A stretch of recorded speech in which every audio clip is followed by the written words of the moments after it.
Olá, bom dia. Sou Fernando Hellman, professor da Universidade Federal de Santa Catarina, e é um prazer estar hoje discutindo um pouco mais sobre o termalismo social e a questão do autismo dentro do contexto de Itá. Eu agradeço ao projeto Itá Te Acolhe e também ao Júlio e à Karen pelo convite, e gostaria então de compartilhar um pouco das nossas pesquisas, das nossas experiências e aquilo que está sendo desenvolvido em relação ao termalismo.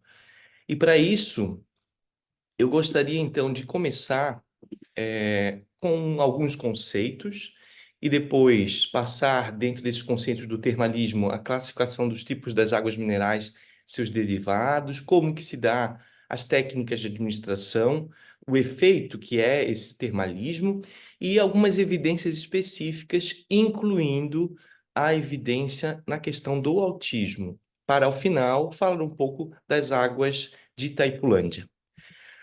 Aqui algumas das pesquisas que a gente tem feito, aqui, por exemplo, uma das primeiras de 2015 mostra que há um interesse muito grande da mídia pela questão do tratamento das águas termais e da hidroterapia. E mais recentemente, em 2022, em novembro de 2022, nós tivemos um programa no Globo Repórter específico sobre o uso da água como elemento terapêutico. Alguns conceitos que são importantes, né? Então, quando a gente usa a água como elemento terapêutico, a gente pode falar, por exemplo, em talassoterapia, que é a água do mar, em crioterapia, que é a água gelada, o gelo, hidroterapia, que é o que geralmente a fisioterapia faz, ou a hidroterapia clássica de Kneip, que é a tradição dos naturopatas, hidroginástica, a ginástica dentro da água, hidrologia médica, que é uma especialização da medicina, balneoterapia, que é o que a gente usa mais, que é a terapia pelos banhos, e termalismo social e crinoterapia, como está na Política Nacional de Práticas Integrativas e Complementares desde 2006 no Sistema Único de Saúde. Termalismo social significa o acesso à população como um direito de saúde aos tratamentos balneológicos, aos tratamentos termais. E crenoterapia é o uso das águas minerais para o tratamento em saúde. Então, quando a gente fala de talassoterapia do mar, mas quando a gente fala de termalismo, são águas termais e águas minerais, como a que é sinônimo também de crenoterapia. E termalismo social é o acesso a essa população. Nós fizemos uma recente pesquisa, publicada agora no último ano, em 2023, sobre uma comparação da balneoterapia em diferentes sistemas de saúde europeus. Nós publicamos essa pesquisa num jornal internacional e fizemos uma amostra de que a balneoterapia, o termalismo, ele reduz o uso da medicação pelo seu potencial analgésico, ele também atua na manutenção, na reabilitação e promoção da saúde, e o SUS já tem aí a nossa prática do termalismo social e pode ser incentivada e aumentada. Por quê? Porque a gente observa nesses dois mapas, né, que de um lado na figura um é o domínio hidrológico e as concessões de água mineral no Brasil, e na figura 2 a densidade demográfica. Vocês vejam que esse aqui a gente está tratando de águas minerais. E a concentração de águas minerais também equivale à concentração da densidade demográfica da população. Então, a gente tem como fazer uma política brasileira de acesso às práticas da hidroterapia, do termalismo e até mesmo, né, dessa potencialidade das águas minerais. E no caso mais específico das águas termais, a gente ainda amplia o potencial, uma vez que não precisa gastar para aquecer essa água. Nós temos então diferentes tipos de águas minerais naturais e seus derivados, como os peloides, que são as lamas terapêuticas. São lamas derivadas por exemplo, do limo, né, que essa água é, proporciona e que tem propriedade terapêutica. Então, a água mineral, segundo o Código de Águas Minerais Brasileiros, no seu artigo 1º, já diz que é aquela que são provenientes de fontes naturais ou artificialmente captadas, mas que sua composição físico-química confere uma ação medicamentosa. E isso que é o importante, né? A gente tem, né, a hidroterapia clássica, como o uso de uma água, por exemplo, água da torneira mesmo, né? Uma água de uma piscina com cloro, já tem as suas potencialidades, porém uma água mineral, uma água termal, ela tem as suas potencialidades aumentadas. Água potável é aquela que a gente pode beber, mas tem a condição de potabilidade, não necessariamente uma condição medicamentosa para essas águas. E a gente tem alguns critérios de classificação das águas minerais, como o pH, temperatura na fonte, a intensidade da mineralização, a radioatividade, seus tipos de minerais. Quando a gente olha uma garrafa de água mineral, a gente vai observar a quantidade de minerais que ela tem, vai observar outras características físico-químicas. A temperatura, existem temperaturas quentes e temperaturas, fontes quentes e fontes frias, mas o mais importante é que a gente pode, inclusive, aquecer essa água. Por exemplo, em Nazaré, em Portugal, né, existe um tratamento, centro de tratamento de balneológico com água do mar, que é captada lá do interior do mar e aquecida naquele estabelecimento. Então, quando a gente tem uma água termal, a gente economiza em termos de energia. A intensidade da mineralização, por exemplo, a gente tem as águas de Santa Maria da Imperatriz, que é o ligo mineral, que tem pouca minerais na água, mas tem radioatividade nessa água, e hiperminerais, que tem muitos minerais na água, como é o caso da água de Itaipulândia, da água termal de Itaipulândia. E a gente pode ter diferentes minerais, como o flúor, sulfur, que é o enxofre, cálcio, magnésio, iodo, sódio, bicarbonato, vários tipos de minerais que vão conferir uma potencialidade terapêutica.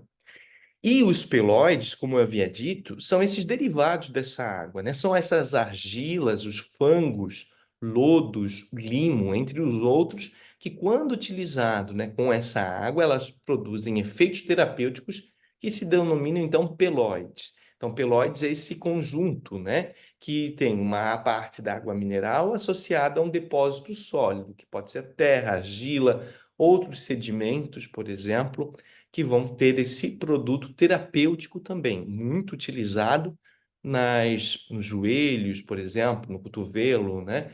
Para as dores de inflamação, como bursite, como tendinite, osteoartrite.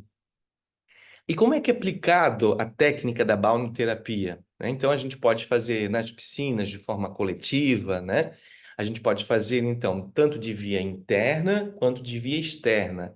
Em via interna, a parte da bebida, beber essa água, da inalação dessa água também, para tratamento pulmonar, por exemplo.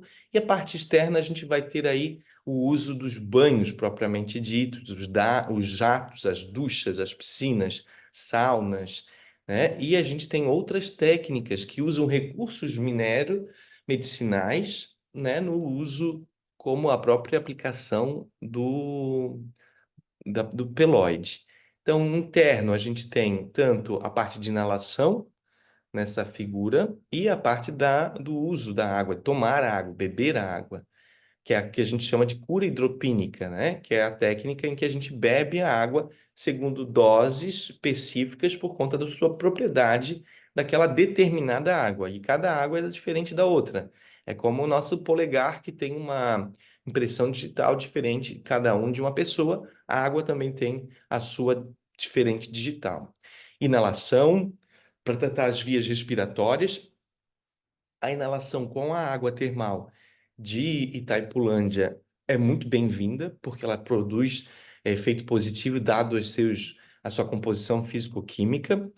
As vias de técnicas externas, como por exemplo, os banhos de imersão, em que a gente fica no máximo 20 minutos, 15 a 20 minutos, com água quente, entre 36 e 42 graus.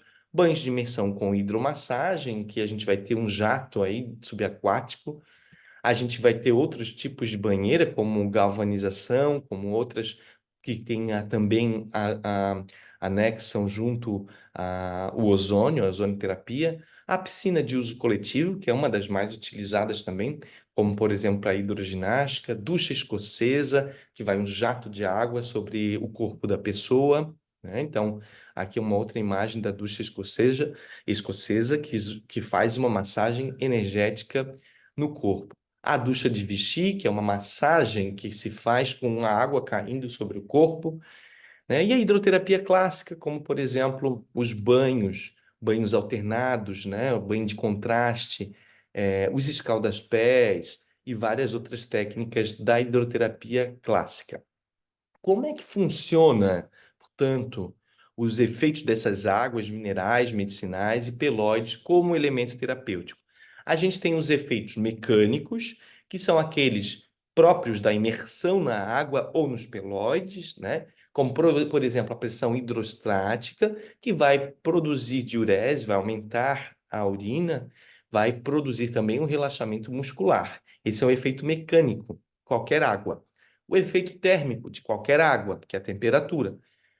As quentes vão ajudar a diminuir a dor e provocam relaxamento muscular espasmo, né? Então, o efeito térmico da água é quente.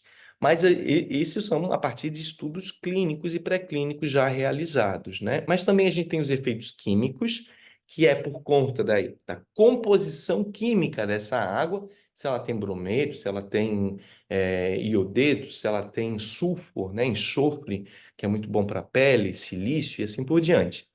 Esse efeito pode ser a partir da absorção dos minerais pela própria pele, a depender da imersão, né? Que esclareceria parte dos mecanismos de ação das águas minerais. E o aspecto imunológico são elementos químicos, até mesmo elementos físicos, como a própria radioatividade, que parecem atuar sobre as interleucinas, os cortisol, a endorfinas, os leucócitos e aumentam a imunidade da pessoa. Para além desses efeitos físicos, químicos, imunológicos, né, e mecânicos, a gente pode observar que também existe o efeito simbólico. A água, ela é utilizada em diferentes culturas, tanto do batismo, né, em diferentes culturas, mesmo entre o judaísmo, o cristianismo, de uma forma geral, ela já é utilizada como um símbolo de purificação.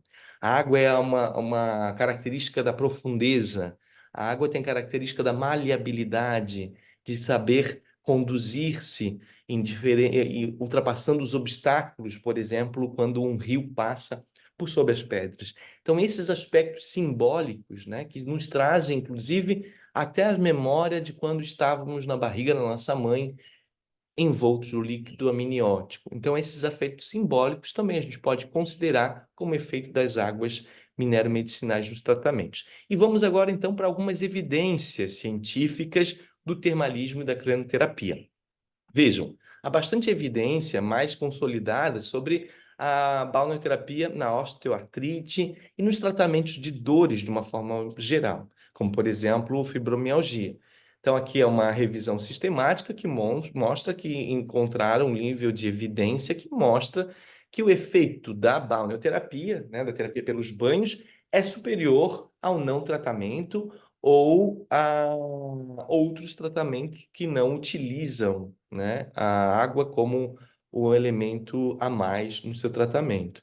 Aqui é só uma imagem que mostra a cura de feridas abertas que não cicatrizavam. Esse aqui é do balneário de Águas de Lindóia, né? Uma paciente que a perna não cicatrizava e ela fez um tratamento e ela conseguiu ter aí essa cicatrização. Agora, mais especificamente sobre a questão do autismo e a hidroterapia, o uso da água de uma forma geral, nós vamos encontrar sites especializados, por exemplo, este que é dos Estados Unidos, né? Então, eles trazem como que pode ser utilizado, né, o auxílio da hidroterapia para as crianças autistas e mostram, né, que os resultados de pesquisas que estão sendo feitas por eles, né, que eles auxiliam tanto no componente biológico quanto no desenvolvimento, no aprimoramento dessas pessoas que têm essa condição. Então, aqui mostra que 2,5% das crianças dos Estados Unidos têm um diagnóstico de transtorno do autismo e que a água pode ser utilizada aí como uma das formas de tratamento também complementar. Aqui é da França, né, que mostra que a gente tem estações termais especializadas para tratar os distúrbios do desenvolvimento das crianças, e aí inclui-se uma gama de questões, né, incluindo a própria questão do autismo. E mais recentemente eu trouxe revisões sistemáticas, né, de pesquisas. O que é uma revisão sistemática? Faz uma varredura do que já foi publicado sobre a temática, neste caso, sobre hidroterapia no tratamento dos aspectos sociais e comportamentais das crianças com autismo, com espectro de autismo. E essa pesquisa mostra, né, fez-se então uma pesquisa em bases de dados científicas e eles mostram que a hidroterapia, o resultado, a conclusão, tem um potencial de tratamento como um método que faz aumentar a interação social e aprimorar as questões de comportamento das crianças com autismo. Além dessa pesquisa aqui, essa pesquisa aqui é do ano de 2014, eu trouxe uma mais recente, que foi publicada em 2021, na Adapted Physical Activity Quarterly, que é uma revista internacional. Neste caso, também fez-se uma revisão de escopo, que amplia mais do que uma revisão sistemática. Uma revisão de escopo, ela tem um leque maior. Nesse caso, era para ver as terapias baseadas na água em intervenções neurológicas e desabilidades, como, por exemplo, o autismo e outras deficiências, desabilidades intelectuais. Nesse caso, esse estudo mostra, né, que teve como objetivo, que eu fiz uma tradução, identificar o que há de intervenções baseadas em água em pessoas com problemas neurológicos, crianças, autismo, deficiência intelectual, e determinar como esses resultados foram avaliados. Então, eles usaram 153 artigos que atenderam aos critérios de inclusão, ou seja, que utiliza terapia com base na água, né, e algum problema neurológico ou autismo, e que encontraram, portanto, que encontraram 54 artigos, exploraram efeitos físicos, outros, né, outros artigos exploraram efeitos psicossociais e encontraram 180 diferentes medidas relatadas nesses estudos, que foram 153 estudos identificados. Então, no geral, há uma falta de evidência de alta qualidade, ou seja, de pesquisas que realmente sejam de ponta para todos esses tipos de intervenção, inclusive, porque a gente não tem muito financiamento de pesquisa nessa área, porém, mostra-se que existe 180 diferentes medidas de resultados e que pesquisas futuras, guiadas por essa revisão, pode permitir um melhor entendimento dos benefícios, que mostram ser benéficos, mas para compreender melhor os benefícios potenciais, como, por exemplo, no autismo. Essa já é uma de 2021, e aqui eu trago uma de 2023, muito recente. Essa foi publicada numa revista russa, que fala sobre um método específico de reabilitação de crianças com autismo e com espectro de desordem do autismo. Então, aqui foram de 3 a 5 sessões, e foram mais sessões em piscinas, né, com a balneoterapia, 12, e depois eles fazem aqui embaixo, ó, a temperatura de 29 a 30 graus por 30 minutos, em 12 sessões diárias, alternando com os procedimentos da balneoterapia.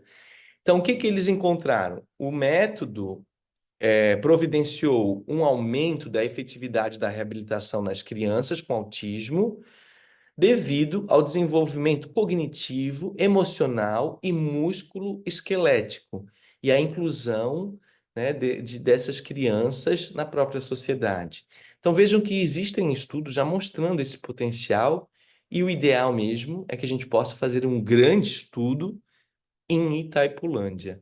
Por quê? Porque existem já a prática da Política Nacional de Práticas Integrativas, que incentiva a criação de observatórios de saúde, onde são o desenvolvimento dessas experiências do termalismo social. E, além disso, ela vai apoiar, né, e acompanhar a avaliação desses tratamentos. E aqui eu vou destacar o item 4 da diretriz da Política Nacional de Práticas Integrativas do Ministério da Saúde, que é estimular a interlocução entre as esferas de governo e a sociedade civil. Portanto, a esfera de governo pode ser municipal, estadual, federal, e a sociedade civil organizada, como o próprio ITAT acolhe. Visando, então, a implementação desses projetos do termalismo social nos estados, nos municípios que possuem fonte de água mineral com potencial terapêutico, como é o caso de Itaipulândia. Itaipulândia, ela tem uma característica de uma das melhores águas do Brasil, sem dúvida alguma. Eu posso dizer isso porque as águas dessas águas de Itaipulândia, elas possuem efeito terapêutico para fins de balneoterapia, dado a sua composição físico-química bicarbonatada, sódica, sulfatada, ela é rica em silício. São poucas águas brasileiras que são ricas em silícios que ajudam, por exemplo, o tratamento da pele. Um paralelo a gente pode encontrar nas águas de Vichy e La Roche-Posay, que são ricas em silício. E elas também são levemente radioativas na fonte, o que confere propriedade analgésica. Então, as águas termais de Itaipulândia, elas são, sem dúvida, uma das melhores águas do Brasil para tratamentos em termos de balneoterapia. Elas têm indicações tanto na reumatologia, nas afecções do aparelho respiratório, como, por exemplo, rinite, sinusites, né, fazendo por inalação, além dos problemas dermatológicos. É uma das poucas águas que engloba todos esses potenciais, para além da potencialidade de a gente, como a gente já viu nas pesquisas anteriores, do uso com crianças com transtorno do autismo.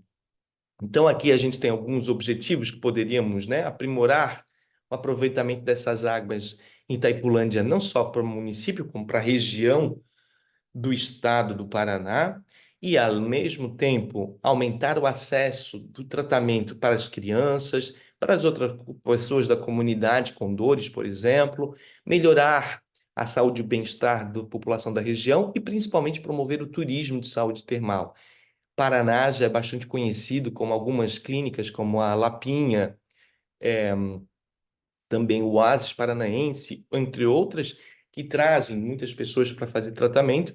E por que não Itaipulândia, né? Um lugar privilegiado com uma água termal fenomenal para fazer esse tratamento. Aqui algumas das referências que eu utilizei e eu gostaria de agradecer o convite e dizer que eu sigo à disposição para auxiliar a levar o termalismo de de Itaipulândia ao Brasil e ao mundo. Muito obrigado, agradeço mais uma vez. Eu envio um abraço especial a Karen, ao Júlio, a todas as autoridades presentes nesse evento. Desejo sucesso e sorte ao evento e que seguimos juntos na luta em benefício da população autista. Muito obrigado.